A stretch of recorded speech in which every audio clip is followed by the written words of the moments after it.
¿Es la Biblia un libro maldito? Schopenhauer explica el verdadero infierno de la existencia. ¿Alguna vez has sentido que las promesas religiosas de salvación y paraíso eterno suenan demasiado buenas para ser verdad? ¿Y si toda nuestra comprensión del sufrimiento humano estuviera basada en ilusiones consoladoras que nos alejan de una verdad mucho más sombría? Bienvenidos a este viaje por el abismo de la existencia humana. Hoy nos adentraremos en el pensamiento de uno de los filósofos más provocadores y honestos de la historia, Arthur Schopenhauer, el filósofo que se atrevió a desafiar no solo el optimismo cristiano, sino toda concepción reconfortante sobre nuestra existencia. ¿Qué pasaría si el infierno no fuera un lugar al que vamos después de morir, sino la condición misma de estar vivos? ¿Y si todas las religiones, especialmente las abrahámicas, fueran simplemente mecanismos de negación colectiva frente a la verdadera naturaleza de nuestra existencia?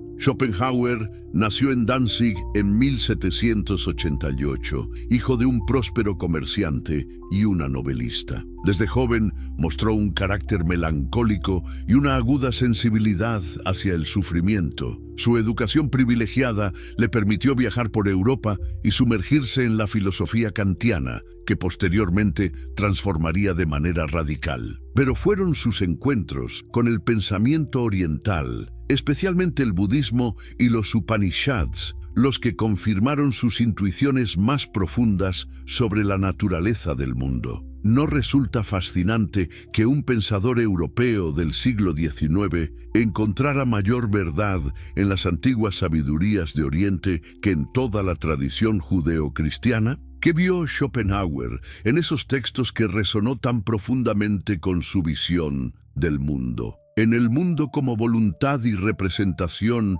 su obra maestra publicada cuando apenas tenía 30 años, Schopenhauer presentó una visión del universo como una fuerza ciega e irracional, la voluntad, que se manifiesta en todo lo existente y que nos condena a un ciclo perpetuo de deseo y frustración. Esta obra, inicialmente ignorada, terminaría convirtiéndose en una de las más influyentes de la filosofía moderna, inspirando a figuras como Nietzsche, Freud, Wagner y Borges. ¿Estás preparado para cuestionar tus certezas más profundas sobre el significado de la vida, la muerte y el sufrimiento? ¿Te atreves a mirar el abismo sin parpadear?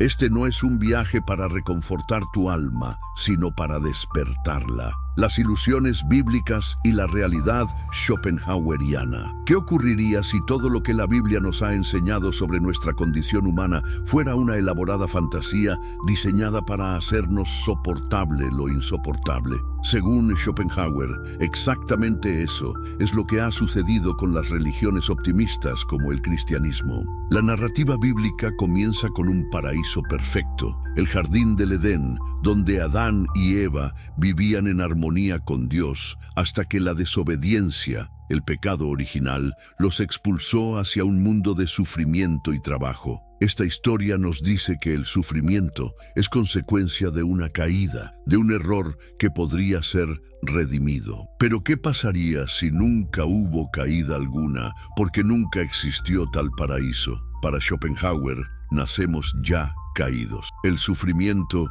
no es un accidente ni un castigo, es la sustancia misma de la vida. El filósofo alemán nos presenta un universo gobernado no por un Dios amoroso, sino por la voluntad, una fuerza metafísica inconsciente, irracional e insaciable que constituye la esencia de todo lo que existe. Esta voluntad se manifiesta en nosotros como un perpetuo desear que nunca puede ser satisfecho definitivamente. ¿Has notado cómo, al conseguir lo que tanto anhelabas, la satisfacción es siempre efímera y pronto surge un nuevo deseo? ¿No es esta la experiencia fundamental de toda vida humana? El ciclo interminable entre el deseo y el aburrimiento que Schopenhauer describe no es una maldición divina, como sugiere el mito adánico, sino la estructura misma de nuestra existencia. La Biblia nos promete salvación, redención, vida eterna. Nos dice que nuestros sufrimientos tendrán sentido en el plan divino, que seremos compensados por nuestros dolores. Pero no son estas promesas sospechosamente convenientes. No parecen diseñadas específicamente para calmar nuestra angustia existencial. Schopenhauer argumentaría que toda teología es un intento desesperado de justificar lo injustificable, el sufrimiento inherente a la existencia. Las promesas bíblicas de un paraíso futuro funcionan como un analgésico espiritual que nos permite tolerar un mundo intrínsecamente doloroso. Pero este consuelo tiene un precio, nos aleja de la verdad sobre nuestra condición. Vive feliz en el mejor de los mundos posibles, proclamaba irónicamente Leibniz con su optimismo teológico. A esto, Schopenhauer respondía con amarga lucidez. Si este es el mejor de los mundos posibles, entonces no quiero ni imaginar cómo serían los peores. La teodicea, el intento de justificar la existencia del mal en un mundo creado por un Dios omnipotente y benevolente, le parecía a Schopenhauer un ejercicio en autoengaño. ¿Cómo podría un Dios bueno crear un mundo donde el sufrimiento es tan universal? Un mundo donde los animales deben devorarse entre sí para sobrevivir, donde la enfermedad, el dolor y la muerte son inevitables. En la visión bíblica, Dios tiene un plan, una providencia que guía la historia hacia un final glorioso. En el universo de Schopenhauer no hay plan ni propósito. La voluntad que constituye la esencia del mundo es ciega e irracional. No busca nada porque es pura fuerza impulsiva sin objetivo. La historia humana no avanza hacia ninguna redención. Es simplemente la misma obra con diferentes actores, un ciclo interminable de las mismas pasiones y sufrimientos con distintos rostros y nombres. ¿Y qué hay del libre albedrío, esa piedra angular de la moralidad judeocristiana? Para Schopenhauer es otra ilusión consoladora. El hombre puede hacer lo que quiere, pero no puede querer lo que quiere, escribió el filósofo. Nuestras acciones están determinadas por nuestro carácter, que a su vez está determinado por la voluntad universal que se expresa a través de nosotros. La libertad humana es, en el mejor de los casos, una libertad negativa. La posibilidad de negar los deseos individuales, pero nunca una verdadera autodeterminación. ¿No resulta inquietante pensar que incluso nuestras decisiones más personales están dictadas por fuerzas que no controlamos? Que nuestra sensación de autonomía podría ser tan ilusoria como el espejismo de un oasis en el desierto. La Biblia ve en el ser humano la corona de la creación, un ser hecho a imagen y semejanza de Dios. Schopenhauer ve en nosotros simplemente otra manifestación de la voluntad universal, no más importante metafísicamente que un insecto o una roca. Lo que nos distingue es nuestra capacidad para sufrir más intensamente, pues la conciencia no hace sino amplificar el dolor inherente a la existencia. ¿No es esto una inversión radical de toda la tradición humanista occidental? El verdadero infierno, anatomía del sufrimiento humano. ¿Alguna vez te has preguntado por qué, incluso en los momentos de mayor bienestar, surge una insatisfacción inexplicable? ¿Por qué la felicidad parece siempre estar un paso más allá de nuestro alcance? ¿Por qué el placer es tan efímero, mientras que el dolor parece adherirse con tanta persistencia a nuestra experiencia? Schopenhauer dedicó su vida a analizar esta condición aparentemente inexorable del sufrimiento humano. Para él, la vida es como un péndulo que oscila perpetuamente entre el dolor y el aburrimiento. Cuando nuestros deseos no son satisfechos, experimentamos dolor. Cuando lo son, caemos inmediatamente en el tedio y necesitamos nuevos deseos para sentir que estamos vivos. No es esta la experiencia que todos compartimos, pero rara vez nos atrevemos a admitir. La vida humana debe ser algún tipo de error, escribió Schopenhauer con brutal honestidad. Observaba que nuestras necesidades y deseos son, por su propia naturaleza, insaciables. Una vez que hemos satisfecho las necesidades básicas de supervivencia, surgen deseos más complejos relacionados con el estatus, el reconocimiento, el poder, el amor. y ninguno de ellos puede proporcionarnos una satisfacción duradera. ¿Has notado cómo la obtención de un objeto largamente deseado produce un placer intenso pero breve, seguido por una nueva carencia? El tedio, ese estado que tantos intentan evitar a toda costa con distracciones constantes, no es para Schopenhauer un problema menor, sino una de las manifestaciones fundamentales del sufrimiento humano. Representa el vacío que se produce cuando no tenemos un deseo inmediato que perseguir, cuando la voluntad que nos constituye no tiene un objeto hacia el cual proyectarse. ¿No explica esto la adicción contemporánea a las pantallas, al entretenimiento perpetuo, a cualquier cosa que nos evite estar a solas con nosotros mismos? La soledad es el destino de todos los espíritus excepcionales, afirmaba Schopenhauer.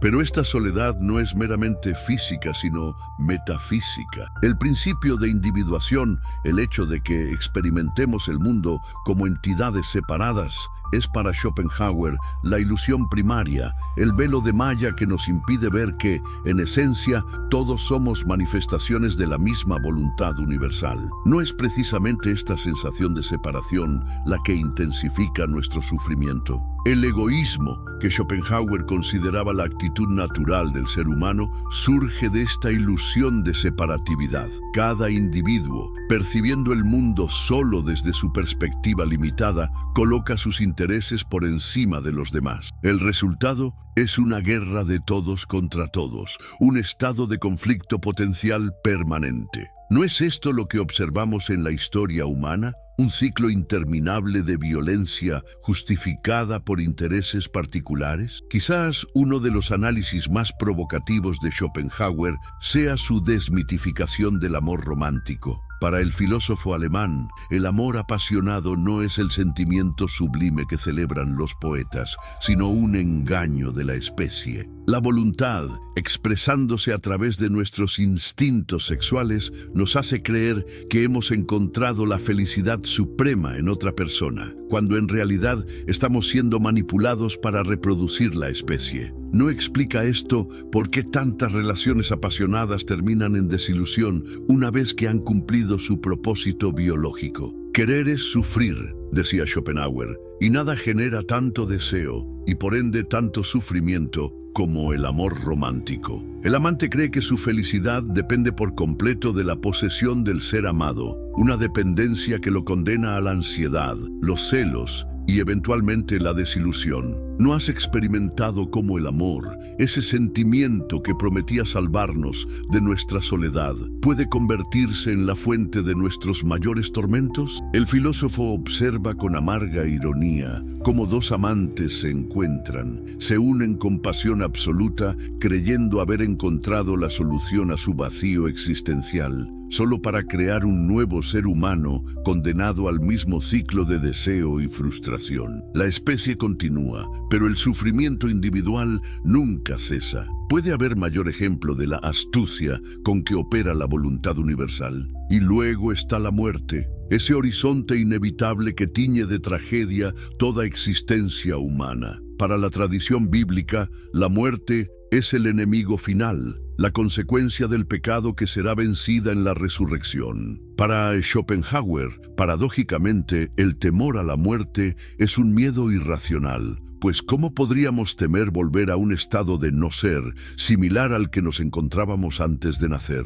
Nada temas de la muerte, mientras estás, ella no está, y cuando ella está, tú ya no eres. Citaba Schopenhauer a Epicuro. Sin embargo, reconocía que este miedo irracional cumple una función para la voluntad. Nos mantiene aferrados a una vida que, vista objetivamente, quizás no valdría la pena ser vivida. ¿No es perturbador pensar que nuestro instinto de supervivencia podría estar perpetuando nuestro propio sufrimiento? Las escrituras sagradas, bajo la lente del pesimismo. ¿Qué ocurriría si leyéramos la Biblia no como un texto de revelación divina, sino como un documento que refleja la lucha humana por dar sentido al sufrimiento? ¿Encontraríamos en ella rastros de la verdad schopenhaueriana sobre la condición humana, ocultos bajo capas de optimismo teológico? Tomemos el libro de Job, esa extraordinaria meditación sobre el sufrimiento del justo. Job,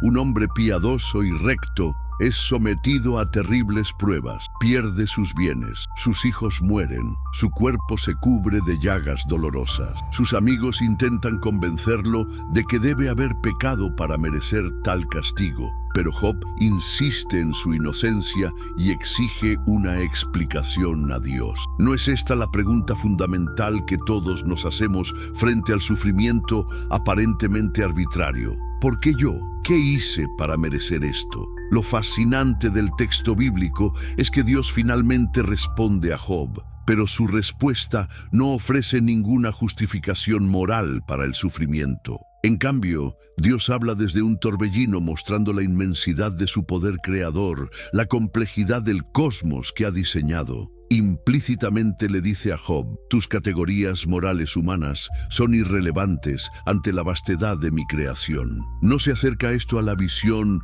schopenhaueriana de un mundo regido por fuerzas que trascienden nuestras nociones de justicia? Para Schopenhauer, el libro de Job sería uno de los textos más honestos de la Biblia precisamente porque plantea el problema del sufrimiento en toda su crudeza y no ofrece soluciones fáciles. La restauración final de Job, donde recibe nuevos bienes y nuevos hijos, parece un añadido artificial que intenta reconciliar la narración con la teología tradicional de la retribución. No es significativo que muchos lectores modernos encuentren esta resolución del problema insatisfactoria. Aún más revelador para nuestro análisis es el Eclesiastés, ese extraño libro sapiencial que muchos consideran el texto más herético del canon bíblico. Vanidad de vanidades, todo es vanidad, proclama Coelet, el predicador. ¿Qué provecho obtiene el hombre de todo el trabajo con que se afana bajo el sol? ¿No resuena esto profundamente con el pesimismo schopenhaueriano? El autor del Eclesiastés observa cómo todas las actividades humanas, la búsqueda de la sabiduría, el placer, las riquezas, el poder, terminan siendo insatisfactorias. El que aumenta el conocimiento, aumenta el dolor, afirma, como si anticipara la idea schopenhaueriana de que la conciencia intensifica el sufrimiento. Todo es vanidad y correr tras el viento, concluye, una expresión que podría describir perfectamente la naturaleza ilusoria de la satisfacción que perseguimos en cada deseo. No es sorprendente encontrar en un texto canónico judío este reconocimiento de la futilidad esencial de la existencia. ¿No sugiere esto que la verdad schopenhaueriana sobre la condición humana es tan evidente que incluso los textos que intentan ofrecer consuelo religioso no pueden evitar reconocerla? La diferencia fundamental, por supuesto, es que el Eclesiastés finalmente recurre a Dios como solución. Teme a Dios y guarda sus mandamientos, porque esto es todo para el hombre. Es decir, encuentra refugio en la misma trascendencia que Schopenhauer consideraría otra ilusión consoladora. Pero no es significativo que incluso para llegar a esta conclusión teísta, el autor bíblico haya tenido que atravesar un desierto de nihilismo. La figura de Jesús presenta un caso particularmente interesante bajo la lente schopenhaueriana. Por un lado, Schopenhauer admiraba profundamente la ética cristiana de la compasión, el amor al prójimo y la renuncia al egoísmo. Veía en estas enseñanzas un reconocimiento implícito de que todos somos manifestaciones de la misma voluntad universal y que el sufrimiento del otro es, en un sentido metafísico, también nuestro sufrimiento. Ama a tu prójimo como a ti mismo. Adquiere en la interpretación schopenhaueriana un significado literal.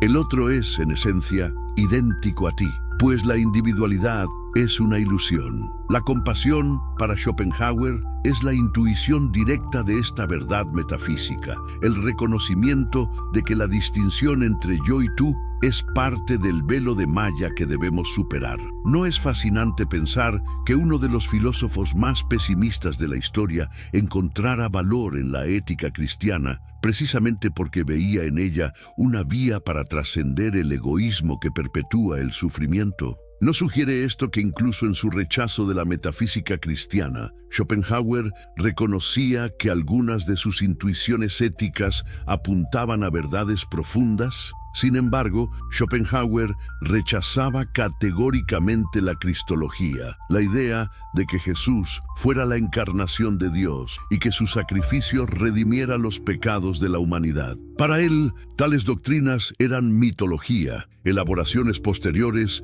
que distorsionaban el mensaje ético esencial. La idea de la resurrección y la vida eterna le parecían particularmente problemáticas, pues perpetuaban el apego a la existencia individual que debemos superar. ¿Te has preguntado alguna vez si nuestro deseo de inmortalidad no es en sí mismo una expresión del egoísmo que nos encadena al sufrimiento? Si la verdadera liberación no consistiría en aceptar la disolución del yo individual, en lugar de anhelar su perpetuación eterna. El Apocalipsis, con sus visiones de juicio final, nuevos cielos y nueva tierra, representaría para Schopenhauer el punto máximo del autoengaño religioso. La idea de una resolución final de la historia donde los justos son recompensados y los malvados castigados le parecería una fantasía infantil diseñada para hacer soportable la dolorosa verdad, que no hay resolución, que el ciclo de sufrimiento no tiene fin en ningún plano cósmico. ¿No resulta revelador que necesitemos imaginar un final apocalíptico para dar sentido a la historia? ¿No sugiere esto que, en el fondo, intuimos que la existencia tal como la conocemos es fundamentalmente problemática y requiere una transformación radical para ser justificada, escapando del infierno existencial? ¿Es posible encontrar algún tipo de liberación en un mundo tan intrínsecamente doloroso como el que describe Schopenhauer? ¿Hay alguna salida del ciclo perpetuo de deseo y frustración al que parece condenarnos la voluntad universal? Sorprendentemente, el filósofo del pesimismo no nos abandona en la desesperación total, sino que nos ofrece varias vías de escape, aunque todas ellas temporales o parciales. La primera y quizás más accesible es la experiencia estética. Cuando contemplamos una obra de arte, una pintura, una escultura, una pieza musical, algo extraordinario ocurre. Por un momento nos olvidamos de nosotros mismos. El sujeto que percibe y el objeto percibido se funden en una unidad que trasciende temporalmente la tiranía de la voluntad individual. ¿No has experimentado alguna vez, frente a una obra maestra o un paisaje sublime, cómo desaparecen momentáneamente tus preocupaciones personales? El arte nos rescata, aunque sea momentáneamente, de la esclavitud de la voluntad, escribió Schopenhauer. En la contemplación estética, el intelecto se libera brevemente de su función habitual como sirviente de la voluntad, que lo usa para encontrar medios para satisfacer sus fines, y se convierte en un puro espejo del mundo. Ya no percibimos las cosas en relación con nuestros deseos, sino en su esencia objetiva, como ideas platónicas. Entre todas las artes, Schopenhauer otorgaba un lugar privilegiado a la música. A diferencia de las artes visuales o literarias que representan ideas, la música no representa nada. Es la expresión directa de la voluntad misma. Las otras artes hablan de sombras, pero la música habla de la esencia, afirmaba. ¿No explica esto por qué la música puede conmovernos tan profundamente, tocando fibras de nuestro ser que el lenguaje no puede alcanzar? Sin embargo, la liberación que proporciona el arte es efímera. Inevitablemente volvemos a caer bajo el dominio de la voluntad, de nuestros deseos y preocupaciones. Para una liberación más duradera, Schopenhauer propone otra vía: la ética de la compasión. La compasión, para el filósofo alemán, no es simplemente un sentimiento noble, sino una intuición metafísica, el reconocimiento directo de que la separación entre yo y el otro es ilusoria. Quien actúa con auténtica compasión ha visto a través del velo de Maya, ha comprendido que en el plano metafísico todos somos manifestaciones de la misma voluntad universal. ¿No has sentido alguna vez, en un momento de profunda empatía con alguien que sufre, cómo las barreras entre tú y esa persona parecen disolverse? Es fascinante cómo Schopenhauer, a pesar de su rechazo de la teología cristiana, encontraba en la ética de Jesús, particularmente en los mandamientos de amar al prójimo y poner la otra mejilla, una expresión de esta verdad metafísica. Para él, los santos y mártires cristianos, en su capacidad de sacrificar el interés propio por el bien de otros, manifestaban una comprensión intuitiva de la unidad esencial de todos los seres. Pero ¿puede la compasión por sí sola liberarnos completamente del sufrimiento? Schopenhauer consideraba que no. La compasión puede mitigar el egoísmo que intensifica el sufrimiento colectivo, pero no elimina la fuente última del sufrimiento, la voluntad misma que constituye nuestro ser más profundo. Para eso, sugiere una tercera vía, la más radical, la negación de la voluntad de vivir. El ascetismo, la mortificación deliberada de los deseos mediante la castidad, la pobreza voluntaria, el ayuno, era para Schopenhauer la expresión más elevada de la sabiduría humana. En la práctica ascética, la persona no solo actúa contra sus deseos particulares, sino contra la voluntad universal que se expresa a través de esos deseos. Es una rebelión metafísica, un no rotundo a la fuerza que nos constituye y nos condena al sufrimiento. No es significativo que casi todas las tradiciones espirituales incluyan alguna forma de ascetismo, como si intuyeran esta verdad. La negación de la voluntad de vivir puede sonar sombría, incluso nihilista, pero para Schopenhauer no es un culto a la muerte o al suicidio, que consideraba una afirmación paradójica de la voluntad. Es más bien un estado de serenidad y desprendimiento, similar al nirvana budista o la ataraxia epicúrea, una liberación de la tiranía del deseo constante. ¿Has notado cómo las personas que menos desean parecen ser las menos perturbadas por las vicisitudes de la vida? ¿Cómo aquellos que han renunciado a la búsqueda frenética de placeres, riquezas o reconocimiento suelen irradiar una paz interior que otros no poseen? Quizás lo más provocativo en la filosofía de Schopenhauer es su sugerencia de que el no ser podría ser preferible al ser. El sabio, habiendo comprendido la naturaleza esencialmente dolorosa de la existencia, no se aferra a ella, sino que está dispuesto a disolverse en el todo, a renunciar a su individualidad ilusoria. ¿No es esta una inversión radical de todos nuestros instintos, de toda la cultura occidental basada en la afirmación de la vida y el individuo? Nada es más cierto que esto. Que fuera mejor para nosotros no existir, escribió Schopenhauer en una de sus afirmaciones más contundentes. Sin embargo, añadía, pero pocos llegarán a esta convicción. ¿Estás preparado para considerar seriamente esta posibilidad, por incómoda que resulte? Schopenhauer y las tradiciones orientales. ¿Por qué un filósofo europeo del siglo XIX, educado en la tradición occidental, encontró mayor afinidad con el pensamiento oriental que con su propia herencia cultural? ¿Qué vio Schopenhauer en el budismo, el hinduismo y el taoísmo que resonaba tan profundamente con sus intuiciones sobre la existencia? Cuando Schopenhauer descubrió los Upanishads en la traducción latina de Anquetil Duperron y los primeros textos budistas disponibles en Europa, experimentó lo que describió como un consuelo extraordinario. Por fin encontraba tradiciones que no rehuían la verdad sobre el sufrimiento intrínseco a la existencia, que que no construían elaboradas teodiceas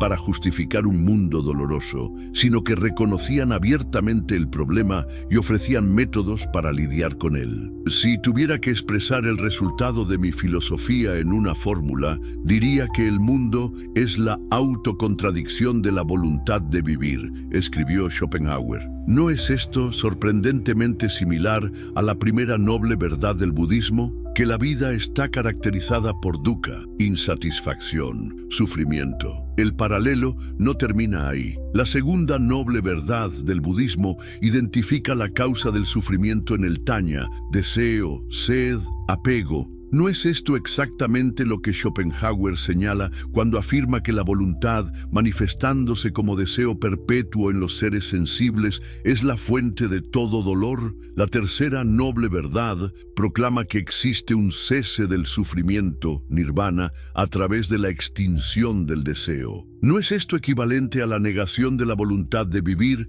que Schopenhauer propone como la única liberación verdadera? Y la cuarta noble verdad, el óctuple sendero, no corresponde a los medios, ética, contemplación, que Schopenhauer considera necesarios para alcanzar esta liberación. El budismo es 1000 veces más racional que el cristianismo, declaró el filósofo, admirando cómo esta tradición no recurría a un Dios personal ni prometía compensaciones en una vida ultraterrena, sino que ofrecía un método práctico para lidiar con la condición humana tal como es. ¿No es significativo que hoy, en un occidente cada vez más secularizado, las prácticas meditativas budistas atraigan a tantas personas? Del hinduismo, particularmente de los Upanishads y el Vedanta, Schopenhauer adoptó el concepto de Maya, el velo de la ilusión que nos hace percibir el mundo como una multiplicidad de entidades separadas, cuando en realidad todo es manifestación del mismo principio, Brahman. Su distinción entre el mundo como representación, el mundo tal como lo percibimos a través del espacio, tiempo y causalidad, y el mundo como voluntad, la realidad nouménica subyacente, tiene claros paralelos con la distinción vedántica entre el mundo de las apariencias y la realidad última. Tatvamasi, eso eres tú, la gran máxima upanishádica que afirma la identidad entre el ser individual, Atman, y la realidad universal, Brahman, encontró eco en la visión schopenhaueriana de que todos somos manifestaciones de la misma voluntad universal. ¿No explica esto por qué la compasión, el reconocimiento del otro como yo mismo nuevamente, constituye para él el fundamento de toda ética auténtica? Del taoísmo, aunque Schopenhauer tuvo un conocimiento más limitado, parece haber apreciado la idea del Wu Wei, no acción, no forzar, tan afín a su concepto de la resignación serena ante la naturaleza del mundo. El sabio taoísta, que no lucha contra el flujo natural de las cosas, sino que se adapta armoniosamente a él, tiene paralelismos con el sabio schopenhaueriano que ha renunciado a la tiranía de la voluntad individual. ¿Por qué estas tradiciones orientales captaron tan profundamente la naturaleza del sufrimiento y ofrecieron métodos más realistas para abordarlo? Schopenhauer sugiere que, al no estar atadas a la idea de un Dios creador benevolente, no necesitaban justificar el sufrimiento como parte de un plan divino. Podían mirar la realidad sin ese filtro consolador, pero distorsionante. Las religiones optimistas, como el cristianismo y el islam, en cambio, se ven obligadas a realizar complicadas piruetas teológicas para explicar la existencia del mal en un mundo creado por un Dios perfecto. El resultado, según Schopenhauer, son teodiceas que insultan la inteligencia humana y minimizan el sufrimiento real de incontables seres. ¿No es revelador que mientras el cristianismo promete la felicidad en una vida futura, el budismo busca la liberación del ciclo mismo de nacimiento y muerte? ¿No sugiere esto una comprensión más profunda de que el problema no es simplemente cómo vivir bien, sino la estructura misma de la existencia? La sabiduría definitiva no se encuentra en los libros sagrados de Occidente, sino en los antiguos textos de India. afirmaba Schopenhauer, anticipando el creciente interés por la espiritualidad oriental que caracterizaría a muchos intelectuales europeos después de él. No es notable que hoy, casi 2 siglos después, prácticas como el yoga y la meditación se hayan vuelto tan populares en Occidente precisamente por ofrecer métodos prácticos para lidiar con el sufrimiento existencial? Viviendo con lucidez en el infierno. Si aceptamos la visión schopenhaueriana de la existencia como esencialmente dolorosa, si reconocemos que no hay plan divino ni compensación ultraterrena, ¿cómo deberíamos vivir nuestras vidas cotidianas? ¿Es posible alcanzar alguna forma de sabiduría y serenidad incluso dentro de este infierno existencial? Schopenhauer, a pesar de su pesimismo metafísico, ofreció consejos sorprendentemente prácticos para mitigar el sufrimiento y encontrar momentos de paz. Su libro Parerga y Paralipómena, menos conocido que su obra filosófica principal, contiene aforismos y ensayos sobre cómo vivir con lucidez en un mundo intrínsecamente problemático. El primer principio schopenhaueriano para una vida menos miserable es la moderación de los deseos. La riqueza es como agua salada, cuanto más se bebe, más sed da, escribió, señalando cómo la acumulación de posesiones y la búsqueda de placeres intensos no hacen sino alimentar el ciclo insaciable de la voluntad. En cambio, sugiere una felicidad negativa, no la satisfacción positiva de deseos cada vez mayores, sino la ausencia de dolor y necesidad. ¿No has notado cómo las personas que constantemente persiguen más dinero, más estatus, más posesiones, rara vez encuentran satisfacción duradera? Cómo aquellos con expectativas moderadas y apetitos controlados suelen disfrutar de mayor tranquilidad.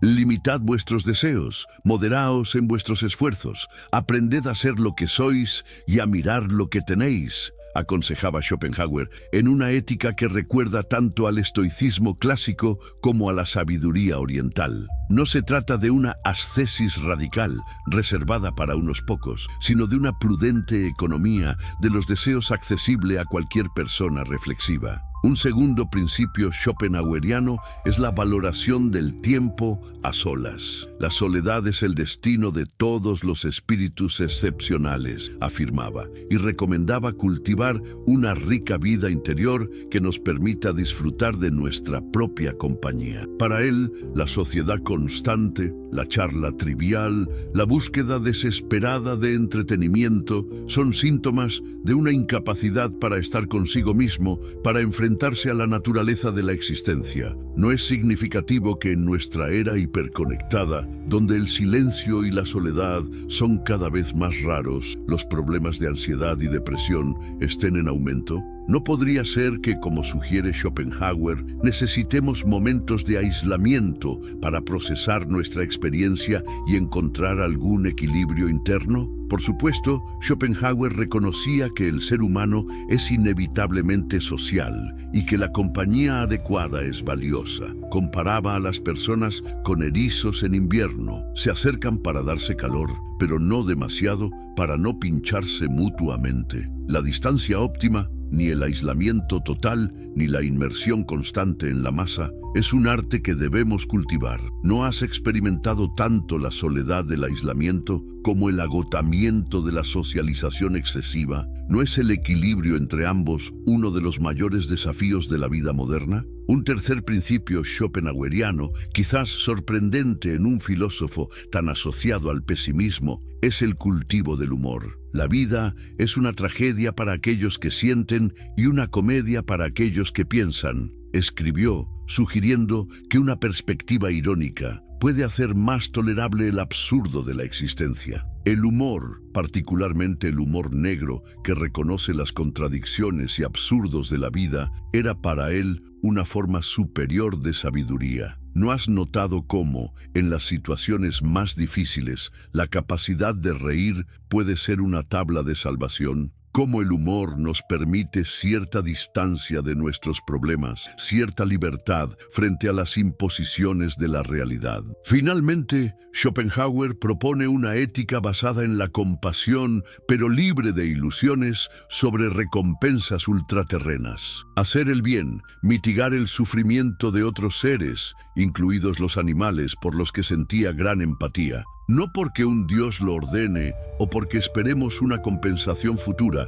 sino porque reconocemos intuitivamente la unidad esencial de todo lo que sufre. La compasión es la base de toda moralidad, afirmaba, rechazando tanto el imperativo categórico kantiano, demasiado abstracto, como el utilitarismo, demasiado calculador. La acción moral genuina surge no del deber o del cálculo, sino de la identificación inmediata con el sufrimiento ajeno. ¿No has experimentado cómo los actos de bondad más auténticos surgen espontáneamente, sin cálculo de beneficios o temor a castigos, simplemente porque no podemos permanecer indiferentes ante el dolor de otro ser? ¿No sugiere esto que la ética tiene raíces más profundas que las prescripciones religiosas o los contratos sociales? Una cuestión particularmente provocativa en la ética schopenhaueriana es su visión del carácter como algo inmutable. Para él, no elegimos quiénes somos. Nuestro carácter es la manifestación individual de la voluntad universal y permanece constante a lo largo de nuestra vida. Lo que podemos cambiar es nuestro conocimiento, nuestra comprensión de las consecuencias de nuestros actos. El sabio no pretende transformarse en otra persona, sino conocerse profundamente para actuar en consecuencia. Podemos hacer lo que queremos, pero no podemos querer lo que queremos, escribió, cuestionando radicalmente la idea del libre albedrío. ¿No has observado en ti mismo y en otros cómo ciertos patrones de comportamiento, ciertas reacciones emocionales, persisten a pesar de todos los esfuerzos por cambiarlos? ¿No sugiere esto límites a nuestra capacidad de autotransformación? ¿Es posible, entonces, vivir con cierta dignidad y serenidad en un mundo tan fundamentalmente problemático como el que describe Schopenhauer? Su respuesta es un cauto sí, no mediante ilusiones consoladoras, no a través de la negación del sufrimiento o la búsqueda frenética de placeres, sino mediante una aceptación lúcida de la naturaleza de la existencia y el cultivo de virtudes que la hacen más tolerable. Moderación, autosuficiencia, humor y compasión. La vida es un negocio que no cubre los gastos, concluía con amarga ironía. Pero añadía, cada día es una pequeña vida. Quizás en esta aceptación de los límites, en esta renuncia a expectativas desmesuradas, en esta atención al momento presente, se encuentre la mayor sabiduría posible para quienes habitamos este infierno existencial que Schopenhauer diagnosticó con tan implacable lucidez. ¿Qué nos queda tras este viaje por las sombras del pensamiento schopenhaueriano? ¿Qué lecciones podemos extraer de su despiadado diagnóstico sobre la condición humana? ¿Y cómo reconciliar sus intuiciones sobre el sufrimiento inherente a la existencia con nuestro deseo natural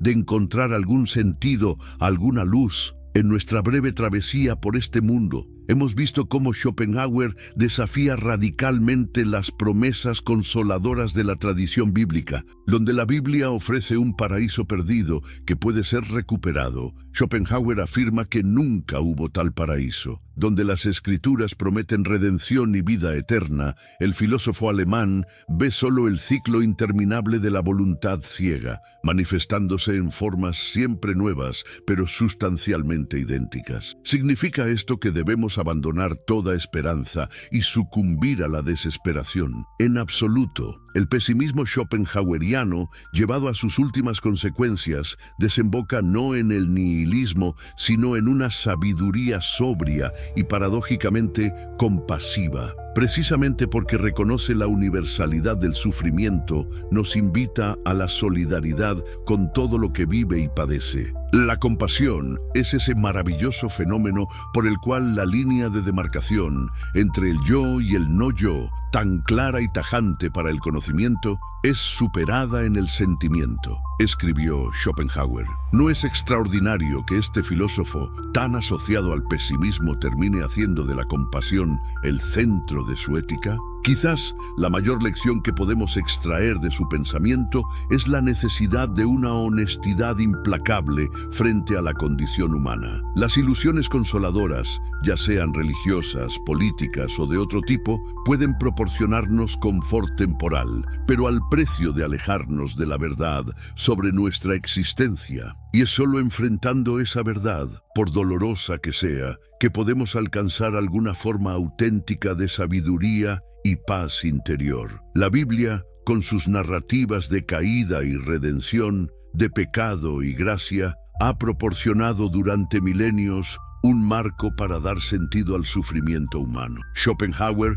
nos invita a considerar una posibilidad más inquietante, que el sufrimiento no tiene justificación trascendente, que no es un medio para un fin glorioso, sino la naturaleza misma de una existencia impulsada por el deseo perpetuo. Pero no hay belleza, alegría, momentos de plenitud en la vida humana. Schopenhauer no lo niega. Reconoce el poder de la contemplación estética, el consuelo del arte, especialmente la música, los placeres del intelecto, la satisfacción de actuar con compasión. Lo que cuestiona es la posibilidad de una felicidad duradera y estable en un mundo donde el deseo nunca descansa y donde la muerte acecha como horizonte inevitable. La vida oscila como un péndulo, de atrás para adelante, del sufrimiento al aburrimiento, escribió. Y sin embargo, en esa oscilación hay momentos, en la apreciación de una obra de arte,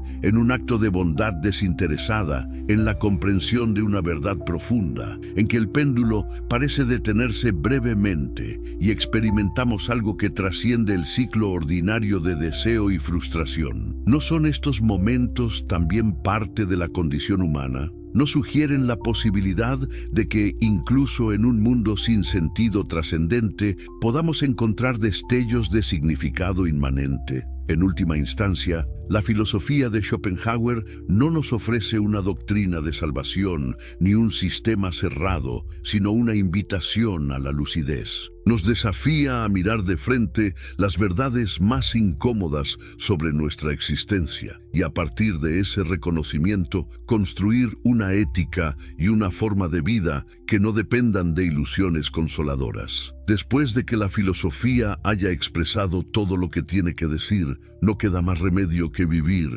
escribió en uno de sus momentos más sobrios. Y quizás sea en este simple reconocimiento que, más allá de todas las abstracciones filosóficas y promesas teológicas, tenemos que enfrentar el hecho bruto de estar vivos, donde encontramos la última palabra de Schopenhauer. ¿Es el mundo un infierno, como sugiere provocativamente nuestro título? Quizás lo sea, si por infierno entendemos un lugar de sufrimiento sin propósito final. Pero es también el único mundo que tenemos, el escenario donde debemos encontrar alguna forma de dignidad y sentido, incluso sabiendo que cualquier significado que construyamos es frágil y transitorio. ¿Y la Biblia miente? No intencionalmente, diría Schopenhauer. Nos ofrece mitos consoladores, narraciones que intentan hacer soportable una existencia que, vista con ojos desnudos, podría resultar insoportable. El problema no es la intención, sino el efecto. Al promover una visión fundamentalmente optimista del universo, nos aleja de la comprensión más profunda y liberadora que surge del reconocimiento del sufrimiento como condición inherente a la vida. Así concluimos este viaje por el pensamiento del filósofo que se atrevió a cuestionar las más arraigadas creencias sobre el sentido de la existencia humana. Un pensador que 2 siglos después de su época sigue desafiándonos con preguntas incómodas pero esenciales. ¿Te has atrevido a mirar el abismo existencial que Schopenhauer señala? ¿Has reconocido en tu propia experiencia la oscilación entre el dolor y el tedio que él describe? ¿Y has vislumbrado también esos momentos de trascendencia temporal en el arte, la compasión, el conocimiento que hacen que la vida, a pesar de todo, pueda ser vivida con cierta dignidad?